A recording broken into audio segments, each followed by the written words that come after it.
Next, I would like to invite Muhammad Arhan to give speech on importance of Independence Day.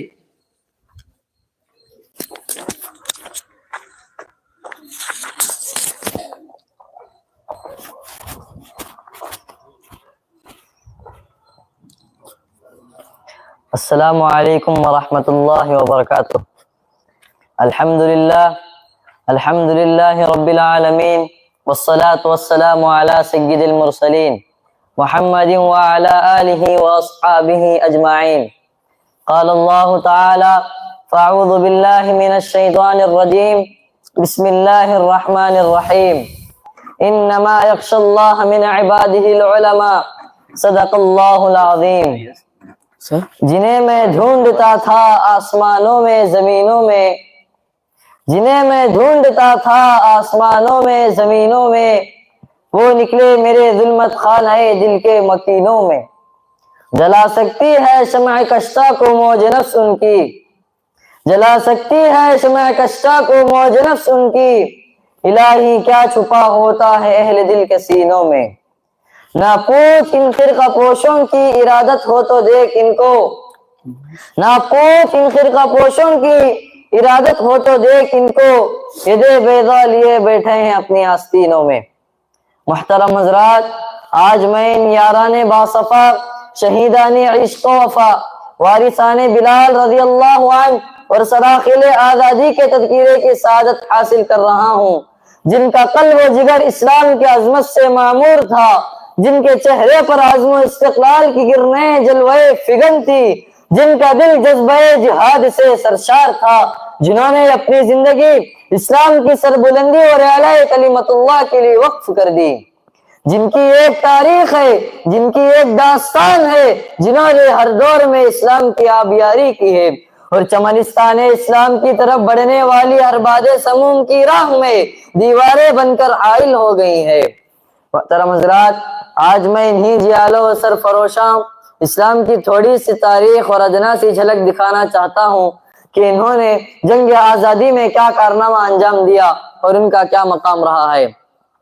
جب ہندوستان کی مقدس سرزمین پر انگریزوں کا ناپاک سایہ پڑا تو اپنی شاکرانہ ویارانہ چالوں سے یہاں کے مالک بن بیٹھے۔ جب باشندگان ہند پر طرح طرح کے ظلم و ستم کے پہاڑ توڑے جانے لگے، جب ہندوستانیوں کو غلام بنایا جانے لگا، جب ہندوستانیوں کا خون ان کے پسینوں سے بھی ارزاں ہونے لگا، تو ایسے نازک وقت میں سب سے پہلے جس شخص نے عالم بغاوت بلند کیا، محدث کبیر، امام جلیل، رئیس الانبیاء، فخر چمن، معبر فن، نازش وطن، شاہ عبدالعزیز بن شاہ ولی اللہ محدث دہلوی رحمت اللہ علیہ ہیں۔ یہ وہی مرد مجاہد درویش خدا ہے جنہوں نے وقت سے بہت پہلے مسلمانوں کے نصب العین کا اعلان فرما دیا تھا۔ جہاں تک پہنچنے کے لیے دوسروں کو ابھی برس ہا برس انتظار کرنا تھا، شاہ عبدالعزیز کا فتویٰ کیا تھا؟ گویا ایک برق بے اما تھا جو دشمنوں کے نخل تمنا پہ گر پڑی، انگریزوں کی نیند حرام ہو گئی، جگہ جگہ آزادی کے پرچم لہرانے لگے، سینوں میں ولولے مچلنے لگے، حوثیوں نے انگڑائیاں لینی شروع کر دی۔ مسند درس پر بیٹھ کر قرآن و حدیث کے درس دینے والے علماء اکرام، خانقاہوں میں بیٹھ کر اپنے خون جگر سے سمع اسلام روشن کرنے والے عظام، اپنے مدرسوں اور خانقاہوں کو چھوڑ کر میدان میں آ گئے اور فرنگیوں کے خلاف معاذ بنا کر بے سر و سامانی کے عالم میں نکل پڑے۔ میں اکیلا چلا تھا جانب منزل مگر، میں اکیلا چلا تھا جانب منزل مگر، راہرو آتے گئے اور کارواں بنتا گیا کہ مصداق بن گئے۔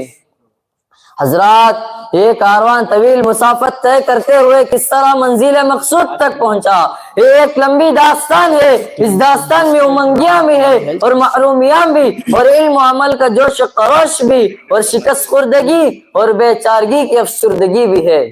غرض یہ ہے کہ ان دیوانوں نے ہر راہ سے منزل تک پہنچنے کی کوشش کی اور پہنچ کر ہی دم لیا۔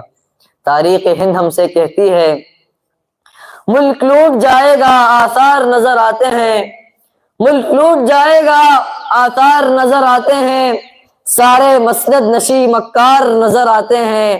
ہم اس ملک کی دھرتی سے محبت کی ہے، پھر بھی ہم ان اندھوں کو غدار نظر آتے ہیں۔ بس اسی چند باتوں پر میں اپنی تقریر ختم کرتا ہوں۔ وآخر الدعوانا الحمدللہ رب العالمین۔ Thank you, Muhammad Arhan, for your emotional speech.